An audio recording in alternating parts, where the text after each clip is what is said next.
നമസ്കാരം. സായി സച്ചരിതം അധ്യായം 2. ഈ പുസ്തകം എഴുതുന്നതിനുള്ള ഉദ്ദേശ്യം. ഈ ഉദ്യമത്തിനുള്ള അപര്യാപ്തതയും ധൈര്യവും. ചൂടുപിടിച്ച വാഗ്വാദം. ഹേമത് പന്ത് എന്ന വേദാന്തപരവും സുപ്രധാനവുമായ നാമകരണം. ഒരു ഗുരുവിൻ്റെ ആവശ്യകത. കഴിഞ്ഞ അധ്യായത്തിൽ ഗ്രന്ഥകാരൻ മറാത്തിയിൽ എഴുതിയ മൂലഗ്രന്ഥത്തിൽ ഈ പുസ്തകം എഴുതുവാനുള്ള സാഹചര്യങ്ങളെയും ഇതു വായിക്കാൻ അർഹതപ്പെട്ടവരെ പറ്റിയും മറ്റും പ്രസ്താവിക്കാമെന്ന് പറഞ്ഞത് ഓർമ്മിക്കുമല്ലോ. ഈ പുസ്തകം എഴുതുന്നതിൻ്റെ ഉദ്ദേശ്യം. 1-ാം അധ്യായത്തിൽ സായിബാബ ഗോതമ്പ് പൊടി ഗ്രാമാതിർത്തിക്ക് പുറത്ത് വിതറി കോളറ നിയന്ത്രിച്ച അതിശയ ലീലയെപ്പറ്റി പ്രസ്താവിച്ചല്ലോ. പിന്നീട് അനവധി അതിശയ ലീലകളെപ്പറ്റി കേൾക്കാൻ ഇടവന്ന എനിക്കുണ്ടായ ആനന്ദധാരയുടെ ഒഴുക്കാണ് ഈ കാവ്യം. സായിബാബയുടെ അതിശയ ലീലകൾ വിവരിക്കുന്ന ഒരു ഗ്രന്ഥം ഭക്തന്മാർക്ക് ആനന്ദകരവും ഉപദേശപരവും ആയിരിക്കുമെന്നും അതവരുടെ പാപങ്ങളെ ഇല്ലായ്മ ചെയ്യുമെന്നും ഉദ്ദേശിച്ചാണ് സായിബാബയുടെ ജീവിതത്തെപ്പറ്റിയും ഉപദേശങ്ങളെപ്പറ്റിയും ഞാൻ പ്രതിപാദിക്കുന്നത്. ഒരു ഋഷിയുടെ ജീവിതം വിവാദപരവും സാധാരണക്കാരന് മനസ്സിലാക്കാൻ പ്രയാസമുള്ളതുമാണ്. അത് നമുക്ക് സത്യത്തിൻ്റെയും മാഹാത്മ്യത്തിൻ്റെയും വഴി കാണിച്ചു തരുന്നു. ഈ ഉദ്യമത്തിനുള്ള അപര്യാപ്തതയും ധൈര്യവും.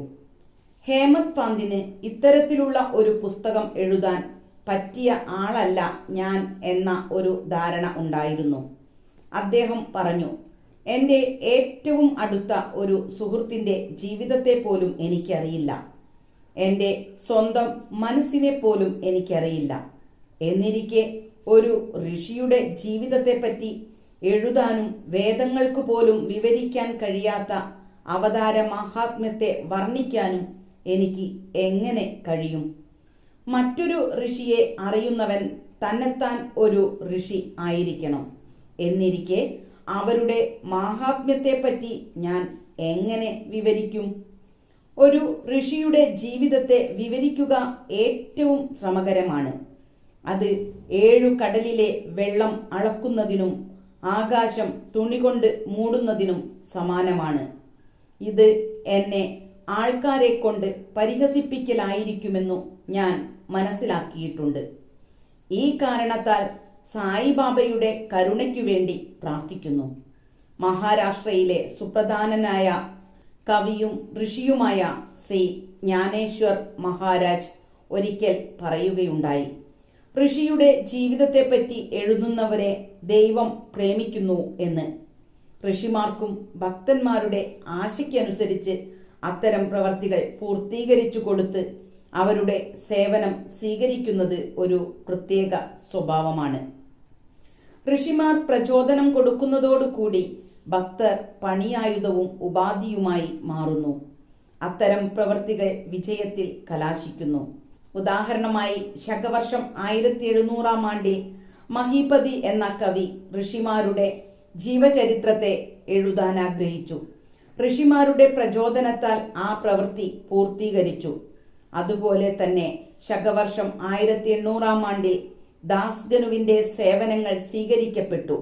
അദ്ദേഹം എഴുതിയത് 4 പുസ്തകങ്ങളാണ്: ഭക്തിവിജയം, സന്തവിജയം, ഭക്തലീലാമൃത്, സന്തകലാമൃത് എന്നിവ. ഇവയിൽ ആധുനിക ഋഷിമാരുടെ ജീവചരിത്രങ്ങളാണ് പ്രതിപാദിച്ചിട്ടുള്ളത്. ഭക്തലീലാമൃതിൻ്റെ 31, 32, 33 അധ്യായങ്ങളിലും സന്തകഥാമൃതിൻ്റെ 57-ാം അധ്യായത്തിലും സായിബാബയുടെ മാധുര്യമാർന്ന ജീവിത രീതിയും സന്ദേശങ്ങളും വിശദമായി പ്രതിപാദിച്ചിട്ടുണ്ട്. വായനക്കാരോട് ഈ അധ്യായങ്ങൾ വായിക്കാൻ നിർദ്ദേശിക്കുന്നു. അതുപോലെ തന്നെ സായിബാബയുടെ അത്ഭുത ലീലകൾ ശ്രീ സായിനാഥ് ഭജനമാല എന്ന ചെറിയ പുസ്തകത്തിൽ ബന്ദ്രാക്കാരിയായ ശ്രീമതി സാവിത്രിബായി രഘുനാഥ് ടെണ്ടുൽക്കർ എഴുതിയിട്ടുണ്ട്. ദാസ്ഗനു മഹാരാജും സായിബാബയെ പറ്റി മധുരമായ കവിതകൾ എഴുതിയിട്ടുണ്ട്. ഗുജറാത്തിൽ ആമിദാസ് ഭവാനി മേത്ത എന്ന ഭക്തനും സായിബാബയുടെ കഥകൾ എഴുതിയിട്ടുണ്ട്. സായിനാഥ് പ്രഭ എന്ന ഷിർദിയിലെ ദക്ഷിണ ഭിക്ഷ സംസ്ഥവക മാസികയിലെ ഏതാനും പതിപ്പുകളിലും ഈ കഥകൾ വന്നിട്ടുണ്ട്. സ്വാഭാവികമായും ഒരു ചോദ്യം ചോദിക്കാനിടയുണ്ട്. ഇത്രയധികം സായി കഥകൾ എഴുതിയിരിക്കെ എന്താണ് ഇത്തരത്തിലുള്ള ഒരു സച്ചരിതത്തിന്റെ ആവശ്യമെന്ന്? അതിന് ഋജുവും ലളിതവുമായ ഉത്തരമുണ്ട്. സായിബാബയുടെ ജീവചരിത്രം അനന്തമായ സമുദ്രത്തിനു സമാനമാണ്. അതിൽ മുങ്ങിത്തപ്പുന്ന ഏതൊരാൾക്കും വിലപിടിച്ച രത്നങ്ങളാകുന്ന ജ്ഞാനവും ഭക്തിയും ലഭിക്കും. അവയെ പൊതുജനങ്ങൾക്ക് വിതരണം ചെയ്യാം. സായിബാബയുടെ സന്ദേശങ്ങളും കഥകളും ഉദാഹരണങ്ങളും മാസ്മരശക്തിയുള്ളവയാണ്. അത് ജനങ്ങൾക്ക് ശാന്തിയും സമാധാനവും നൽകുന്നു. ഒപ്പം തന്നെ ലൗകികത്തിന്റെ കഷ്ടപ്പാടുകളും വ്യസനങ്ങളും ഭാരങ്ങളും മറക്കാനും വിജ്ഞാനവും ബുദ്ധിയും പകർന്നുകൊടുത്ത് അധ്യാത്മകത്വത്തിലേക്ക് നയിക്കുവാനും അവ സഹായിക്കുന്നു. വേദതുല്യമായ ബാബയുടെ പ്രഭാഷണങ്ങളും സന്ദേശങ്ങളും ശ്രദ്ധിച്ച് മനനം ചെയ്യുന്നവർക്ക് അവർ ആഗ്രഹിക്കുന്നതെന്തും, അതായത് ബ്രഹ്മത്തിലുള്ള ഐക്യവും അഷ്ടവിധ യോഗസിദ്ധിയും ധ്യാനശക്തി മുതലായവയും ലഭിക്കുന്നു. അക്കാരണത്താൽ ഈ സൽക്കഥകളെ സംഭരിച്ച് സമാഹാരമാക്കാൻ ഞാൻ തീരുമാനിച്ചു. അതാണെൻ്റെ ജീവിതത്തിൻ്റെ ഉപാസനയും. സായിബാബയുടെ ദർശനത്താൽ അനുഗ്രഹീതരാവാൻ ഭാഗ്യം ലഭിക്കാത്ത ശുദ്ധഹൃദയന്മാർക്ക് ഈ സമാഹാരം ആനന്ദപ്രദമാകട്ടെ. അക്കാരണത്താൽ സായിബാബയുടെ സന്ദേശങ്ങളും പ്രഭാഷണങ്ങളും സീമാതീതമായ ആത്മജ്ഞാന കഥകളും ഞാൻ സംഭരിക്കുവാൻ തുടങ്ങി. ഇതിന് എനിക്ക് പ്രചോദനം തന്നതും സായിബാബ തന്നെയാണ്. ഞാൻ എൻ്റെ അഹങ്കാരത്തെ ബാബയുടെ പാദത്തിൽ വെച്ച് എൻ്റെ മാർഗം ശുദ്ധമാണെന്ന് സങ്കല്പിച്ച് ഇഹത്തിലും പരത്തിലും എൻ്റെ മാർഗം ആനന്ദത്തിൻ്റെതാകുമെന്ന് തീരുമാനിച്ചു. സായിബാബയോട് ഈ പുസ്തകം എഴുതാൻ എനിക്ക് നേരിട്ട് അനുവാദം ചോദിക്കാൻ കഴിയാത്തതുകൊണ്ട് മാധവറാവു ദേശ്പാണ്ഡെ എന്ന ബാബയുടെ അടുത്ത ഭക്തൻ ശ്യാമ എനിക്ക് വേണ്ടി ഇപ്രകാരം ഉണർത്തിച്ചു. ഈ അന്നാ സാഹേബിന് അവിടുത്തെ ജീവചരിത്രം എഴുതണമെന്ന ആഗ്രഹമുണ്ട്. അവിടുന്ന് ഒരു ഭിക്ഷാംദേഹിയായ ഫക്കീറാണെന്നും ജീവചരിത്രം എഴുതേണ്ടതില്ലെന്നും തടസ്സം പറയരുത്. അവിടുന്ന് അനുവദിച്ചു സഹായിച്ചാൽ അവിടുത്തെ അനുഗ്രഹം കൊണ്ട് അയാൾ പുസ്തകമെഴുതി തീർക്കും. അവിടുത്തെ അനുഗ്രഹമില്ലാതെ ഒന്നും വിജയപ്രദമാകുന്നില്ല. ഇതു കേട്ടപ്പോൾ സായിബാബ സന്തുഷ്ടനായി എന്നെ അനുഗ്രഹിച്ച് എനിക്ക് ഉതി തന്ന് എൻ്റെ തലയിൽ കൈവച്ചനുഗ്രഹിച്ച് ഇപ്രകാരം പറഞ്ഞു: അയാൾ കുറെ കഥകളും അനുഭവങ്ങളും സംഭരിക്കട്ടെ, അതിൻ്റെ ഓർമ്മക്കുറിപ്പുകൾ ഉണ്ടാക്കട്ടെ, ഞാൻ സഹായിച്ചു കൊള്ളാം. അയാൾ ഒരു ബാഹ്യോപകരണം മാത്രമാണ്. അയാളിൽ കൂടി ഞാൻ തന്നെ എൻ്റെ ജീവചരിത്രമെഴുതി ഭക്തന്മാരുടെ ആഗ്രഹങ്ങൾ സാധിച്ചു കൊള്ളാം. അയാളുടെ അഹങ്കാരം മുഴുവൻ ഉപേക്ഷിച്ച് എൻ്റെ കാൽക്കൽ വയ്ക്കട്ടെ. യാതൊരുത്തൻ അപ്രകാരം ചെയ്യുന്നുവോ അയാളെ ഞാൻ ഏറ്റവും സഹായിക്കും. എൻ്റെ ജീവചരിത്രത്തെ പറ്റിയല്ലേ? അയാളുടെ സ്വന്തം വീട്ടിൽ വെച്ച് ഞാൻ എന്നാലാവുന്ന എല്ലാ സേവനങ്ങളും ചെയ്തു കൊള്ളാം. അയാളിലുള്ള അഹങ്കാരം പരിപൂർണമായും അവസാനിച്ചാൽ, അതായത് അതിൻ്റെ നിഴൽ പോലും മാഞ്ഞു കഴിഞ്ഞാൽ, ഞാൻ തന്നെ അയാളിൽ അധിനിവേശം ചെയ്ത് എൻ്റെ ജീവചരിത്രം എഴുതിക്കൊള്ളാം. എൻ്റെ കഥകളും സന്ദേശങ്ങളും കേൾക്കുന്നവർക്ക് ഭക്തി താനേ ജനിച്ച് ആത്മജ്ഞാനവും ആനന്ദവും ലഭിക്കും. ഒരാളുടെ കാഴ്ചപ്പാട് മറ്റുള്ളവരിൽ അടിച്ചേൽപ്പിക്കാനുള്ള നിർബന്ധ ബുദ്ധി പാടില്ല. മറ്റൊരാളുടെ അഭിപ്രായഗതിയെ എതിർക്കാനും പാടില്ല. ഒരു വിഷയത്തിൻ്റെയും സ്വീകാര്യതയെ പറ്റിയും അസ്വീകാര്യതയെ പറ്റിയും ചർച്ച ചെയ്യാനും പാടില്ല. ഇതാണ് ബാബ പറഞ്ഞ മറുപടി. ചർച്ച എന്ന പദം, ഹേമന്ത് പന്ത് എന്ന സ്ഥാനപ്പേര് എനിക്ക് എങ്ങനെ കിട്ടി എന്നീ കാര്യങ്ങൾ ഞാൻ പറയാമെന്ന് വായനക്കാരോട് ചെയ്ത വാഗ്ദാനത്തെ ഓർമ്മിക്കുന്നു. കാക്കാ സാഹേബ് ദീക്ഷിത്തും നാനാ സാഹേബ് ചന്ദോർക്കറും എൻ്റെ അടുത്ത മിത്രങ്ങളായിരുന്നു. അവരെന്നോട് ഷിർദിയിൽ പോയി ബാബയുടെ ദർശനം ചെയ്യാൻ നിർബന്ധിക്കുകയും ഞാൻ അപ്രകാരം ചെയ്യാമെന്ന് വാഗ്ദാനം ചെയ്യുകയും ചെയ്തു. പക്ഷേ ഇടക്കാലത്തുണ്ടായ തിരക്കുകൾ കാരണം എനിക്ക് ഷിർദിക്ക് പോകാൻ കഴിഞ്ഞില്ല. ലോനാവാലയിൽ ഉള്ള എൻ്റെ ഒരു സ്നേഹിതന്റെ മകൻ രോഗബാധിതനായി. അയാളെ കൊണ്ടാവുന്നതെല്ലാം പരിശ്രമിച്ചിട്ടും പനി വിട്ടുമാറിയില്ല. അയാളുടെ ഗുരുവിനെ മകന്റെ കിടക്കയ്ക്കരികിൽ ഇരുത്തി നോക്കി. എന്നിട്ടും കാര്യമുണ്ടായില്ല. ഇതു കേട്ട് ഞാൻ ആലോചിച്ചു, എന്താണ് ഗുരുവിനെ കൊണ്ടൊരു പ്രയോജനം? അയാൾക്കെന്റെ സുഹൃത്തിന്റെ മകനെ പോലും രക്ഷിക്കാൻ കഴിഞ്ഞില്ല. ഒരു ഗുരുവിന് നമുക്ക് വേണ്ടി ഒന്നും ചെയ്യാൻ കഴിയില്ലെങ്കിൽ ഞാൻ എന്തിനാണ് ഷിർദിക്ക് പോകുന്നത്? ഇങ്ങനെ ആലോചിച്ചുകൊണ്ട് ഞാൻ എൻ്റെ ഷിർദി യാത്ര നീട്ടിവെച്ചു. പക്ഷേ സംഭവിക്കേണ്ടത് സംഭവിച്ചേ തീരൂ. അത് എൻ്റെ കാര്യത്തിൽ ഇപ്രകാരമാണുണ്ടായത്. പ്രാന്ത് ഓഫീസറായിരുന്ന നാനാ സാഹേബ് ചന്ദോർക്കർ ബസീനിലേക്ക് ടൂർ പോവുകയായിരുന്നു. താനെയിൽ നിന്ന് ദാദറിലെത്തി. അയാൾ ബസീനിലേക്കുള്ള വണ്ടിയും കാത്ത് നിൽക്കുകയായിരുന്നു. അപ്പോൾ ബാന്ദ്രയിലേക്കുള്ള ലോക്കൽ വണ്ടി വന്നു. അങ്ങനെ അയാൾ ബാന്ദ്രയിലെത്തി. എന്നെ വിളിപ്പിച്ചു. ഷിർദിയിൽ പോകാത്തതിനെപ്പറ്റി ശാസിച്ചു. ഞാൻ ഷിർദിക്ക് പോകണമെന്ന നാനയുടെ വാദഗതി ആനന്ദകരമായതും എന്നെ ബോധ്യപ്പെടുത്തുന്നതുമായതുകൊണ്ട് അന്ന് രാത്രി തന്നെ ഞാൻ ഷിർദിക്ക് പോകാൻ തീരുമാനിച്ചു. ഞാൻ എൻ്റെ ലഗേജുമെടുത്ത് ഷിർദിക്ക് പുറപ്പെട്ടു. ദാദറിൽ ചെന്ന് മാൻമാഡിലേക്ക് വണ്ടി കയറാമെന്നു കരുതി ദാദറിലേക്ക് ബുക്ക് ചെയ്ത് ഞാൻ വണ്ടിയിൽ കയറി. വണ്ടി പുറപ്പെടാറായപ്പോൾ തിരക്കിട്ട് ഒരു മുഹമ്മദീയൻ എൻ്റെ കമ്പാർട്ട്മെന്റിൽ കയറി. എൻ്റെ സാധനങ്ങളെല്ലാം കണ്ട് ഞാൻ എവിടേക്കാണ് പോകുന്നതെന്ന് ചോദിച്ചു. എൻ്റെ ഉദ്ദേശ്യം ഞാൻ പറഞ്ഞപ്പോൾ അയാൾ എന്നോട് ദാദറിലേക്ക് പോകേണ്ടെന്നും മൻമാഡ് മെയിൽ ദാദറിൽ നിർത്തില്ലെന്നും ഞാൻ ബോറി ബന്ദറിൽ ഇറങ്ങിയാൽ മതിയെന്നും നിർദ്ദേശിച്ചു. ഈ ചെറിയ അത്ഭുതലീല സംഭവിച്ചില്ലായിരുന്നെങ്കിൽ പിറ്റേന്ന് ഞാൻ ഷിർദിയിലെത്തുമായിരുന്നില്ല എന്നു മാത്രമല്ല, എൻ്റെ സംശയങ്ങൾ പിന്നെയും വർദ്ധിക്കുമായിരുന്നു. പക്ഷേ അതങ്ങനെയാവാൻ പാടില്ല. ഭാഗ്യം എൻ്റെ ഭാഗത്തായതുകൊണ്ട് പിറ്റേന്നു രാവിലെ 9-നും 10-നും ഇടയ്ക്ക് ഞാൻ ഷിർദിയിലെത്തി. ബാബു സാഹേബ് അഥവാ കാക്ക ദീക്ഷിത് അവിടെ കാത്തുനിന്നിരുന്നു. ഇത് 1910 ആയിരുന്നു. അന്ന് അവിടെ ഭക്തന്മാർക്ക് താമസിക്കാൻ സതയുടെ വാട മാത്രമേ ഉണ്ടായിരുന്നുള്ളൂ. കുതിരവണ്ടിയിൽ നിന്നിറങ്ങിയതോടുകൂടി ബാബ ദർശനത്തിന് എനിക്ക് ഔത്സുക്യം വർദ്ധിച്ചു. ഉടനെ തന്നെ മഹാഭക്തനായ താത്യ സാഹേബ് നൂൽക്കർ മസ്ജിദിൽ നിന്ന് മടങ്ങി വരും വഴി ഞങ്ങളെ കാണുകയും ഞങ്ങളോട് സായിബാബ സത്രത്തിന്റെ മൂലയ്ക്ക് നിൽക്കുന്നുണ്ടെന്നും പ്രാരംഭമായി ഉടനെ ദർശനം കഴിക്കാമെന്നും പിന്നീട് സ്നാനത്തിനു ശേഷം സൗകര്യമായി അദ്ദേഹത്തെ കാണാമെന്നും പറഞ്ഞു. ഇത് കേട്ട ഉടനെ ഞാൻ ഓടിച്ചെന്ന് ബാബയെ നമസ്കരിച്ചു. എൻ്റെ ആനന്ദത്തിന് അതിരില്ലായിരുന്നു. നാനാ ചന്ദോർക്കർ പറഞ്ഞു തന്നതിലും എത്രയോ ഉപരിയാണ് ഞാൻ കണ്ടത്. എൻ്റെ എല്ലാ ബോധനോപാധികളും ദർശനമാത്രയിൽ സംതൃപ്തമായി.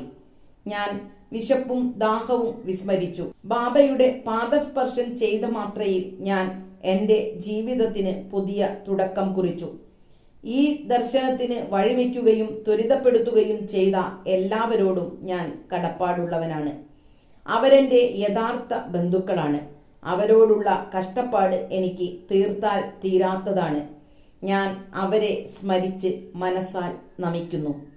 സായി ദർശനത്തിന്റെ പ്രത്യേകത എനിക്ക് മനസ്സിലായിടത്തോളം ദർശനമാത്രയിൽ തന്നെ ചിന്താഗതികൾ അപ്പാടെ മാറ്റുക മാത്രമല്ല, മുമ്പ് ചെയ്ത കൃത്യങ്ങളുടെ ശക്തി അപ്പാടെ നിർമാർജനം ചെയ്ത് പ്രകൃത്യ ക്രമേണ ലൗകികത്തോട് നിസ്സംഗത്വവും നിർവികാരത്വവും വളർത്തിയെടുക്കുന്നുവെന്നതുമാണ്. പൂർവജന്മങ്ങളിലെ സൽക്കർമ്മം കൊണ്ട് മാത്രമാണ് ഈ ദർശനം സാധ്യമാവുന്നത്. സായിബാബയുടെ ദർശനം കൊണ്ട് മാത്രം മുഴുവൻ പ്രപഞ്ചവും സായി രൂപമായി നമുക്ക് അനുഭവപ്പെടും. ചുട്ട വാഗ്വാദം. ഞാൻ ആദ്യമായി ഷിർദിയിൽ എത്തിയ അന്നു തന്നെ ഞാനും ബാലാ സാഹേബ് ബാട്ടയുമായി ഗുരുവിന്റെ ആവശ്യകതയെക്കുറിച്ച് വാഗ്വാദമുണ്ടായി. നാം എന്തിന് നമ്മുടെ സ്വാതന്ത്ര്യം ഉപേക്ഷിച്ച് മറ്റുള്ളവർക്ക് വഴങ്ങുന്നു? നമുക്ക് നമ്മുടെ പ്രവൃത്തി ചെയ്യേണ്ടിയിരിക്കെ ഒരു ഗുരുവിന്റെ ആവശ്യമെന്താണ്? തന്നെത്താൻ പരിശ്രമിച്ച് രക്ഷിക്കേണ്ടിയിരിക്കുന്നു. ഒന്നും ചെയ്യാതെ ഉറങ്ങി സമയം കളയുന്ന ഒരാളെ ഗുരുവിന് എന്തു ചെയ്യാൻ കഴിയും? ഇങ്ങനെ സ്വതന്ത്ര മാർഗത്തെക്കുറിച്ച് ഞാൻ വാദിച്ചു. മിസ്റ്റർ ബാട്ടെ മറിച്ച് വിധിയെക്കുറിച്ച് ഇപ്രകാരം വാദിച്ചു: സംഭവിക്കാനുള്ളത് സംഭവിച്ചേ തീരൂ. മഹത്തുക്കൾ കൂടി പരാജയപ്പെടുന്നു. മനുഷ്യൻ ഒന്നാശിക്കുന്നു, ദൈവം മറ്റൊന്ന് വരുത്തുന്നു. നിങ്ങളുടെ സാമർത്ഥ്യത്തെപ്പറ്റി മറക്കൂ. അഹങ്കാരവും അഹംഭാവവും നിങ്ങളെ സഹായിക്കുന്നില്ല. ഈ വാഗ്വാദം 1 മണിക്കൂറിലധികം നടന്നെങ്കിലും സാധാരണ പോലെ ഒരു തീരുമാനത്തിലും എത്തിയില്ല. ഒടുക്കം മടുത്ത് ഞങ്ങൾക്ക് വാദം നിർത്തേണ്ടി വന്നു. ഇതിന്റെ ഫലമായി എനിക്ക് മനഃശാന്തി നഷ്ടപ്പെടുകയും അഹങ്കാരം കൊണ്ട് മാത്രമാണ് ഇത്തരം വാദത്തിന് പോകേണ്ടി വരുന്നതെന്ന് മനസ്സിലാക്കുകയും ചെയ്തു. ഞാനെന്ന ഭാവം കൊണ്ട് മാത്രമാണ് ചുരുക്കത്തിൽ വാഗ്വാദത്തിന് പോകുന്നത്. പിന്നീട് ഞങ്ങൾ മറ്റുള്ളവരോടൊപ്പം മസ്ജിദിൽ പോയപ്പോൾ ബാബ കാക്കാ സാഹേബ് ദീക്ഷിതിനോട് ഇപ്രകാരം ചോദിച്ചു: എന്താ സദേവാഡയിൽ നടന്നുകൊണ്ടിരിക്കുന്നത്? എന്തിനെ സംബന്ധിച്ചായിരുന്നു വാഗ്വാദം? എന്നിട്ട് എന്നെ തറപ്പിച്ചു നോക്കി ബാബ വീണ്ടും ചോദിച്ചു: ഈ ഹേമത് പന്ത് എന്തു പറയുന്നു? ഈ വാക്കുകൾ കേട്ടപ്പോൾ ഞാൻ അതിശയിച്ചു പോയി.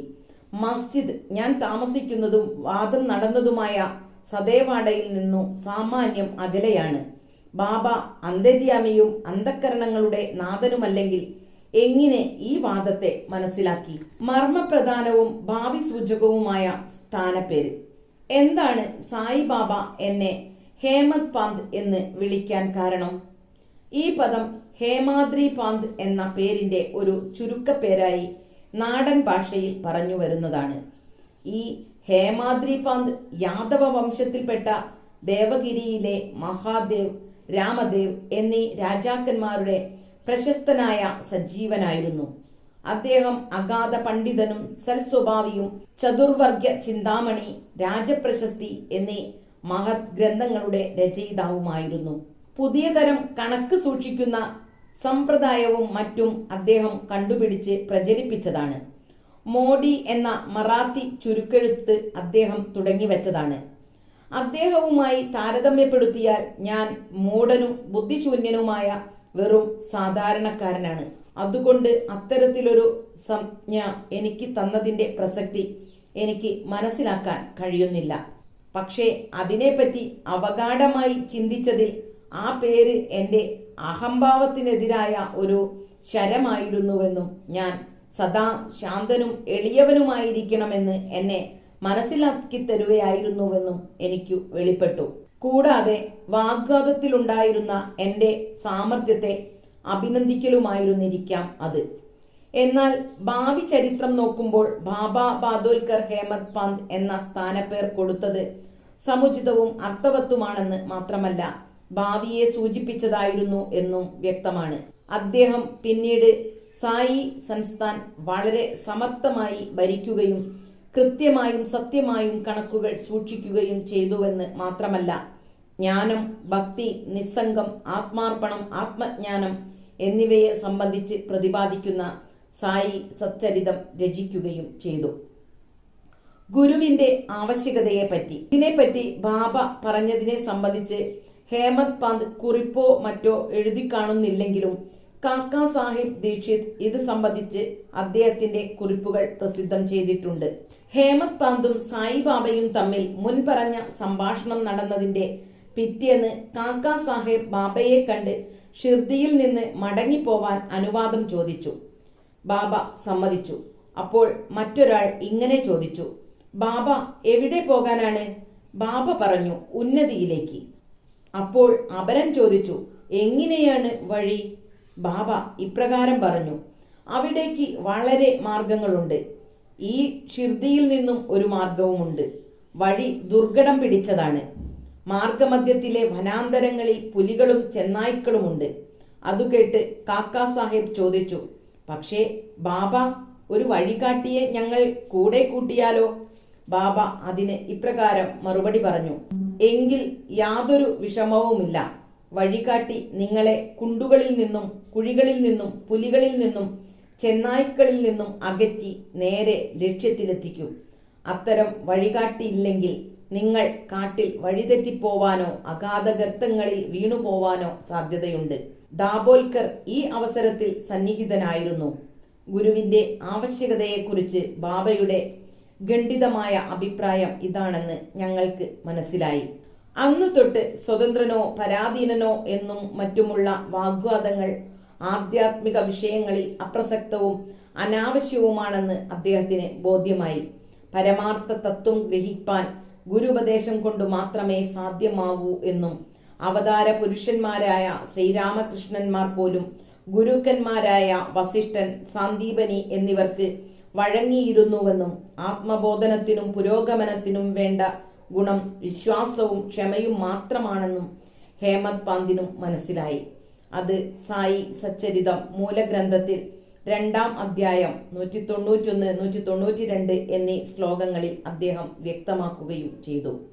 ശ്രീ സായിയെ നമിക്കുവിൻ. ലോകശാന്തി ഭവിക്കട്ടെ.